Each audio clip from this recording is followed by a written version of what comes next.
Goffredo Parise è un elemento fondamentale con il quale ragionare, raccontare di ciò che noi siamo. Un premio giornalistico per chi racconta il Veneto. Cronisti e reporter di testate nazionali che concorreranno fino a metà luglio con lavori che documentino luoghi e situazioni dei nostri territori. È solo una delle 3 sezioni della prima edizione del premio Goffredo Parise, presentato oggi e che si terrà al Teatro Comunale di Treviso il 21 ottobre prossimo.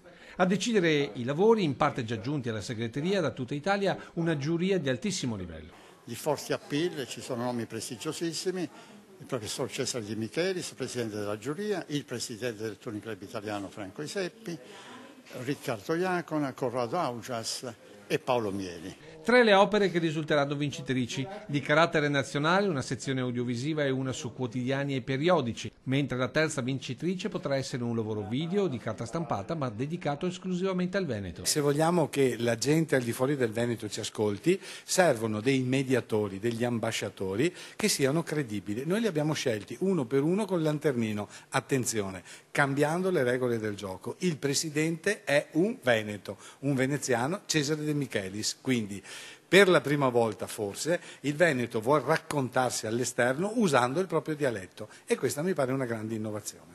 Presidente di giuria che ha le idee ben chiare sulla comunicazione. Questo è un premio Glocal e quindi riconosce l'esistenza della globalizzazione, quindi anche le radici uno se le può scegliere e costruire da sole e questo è molto importante perché se no la tradizione diventa una condanna.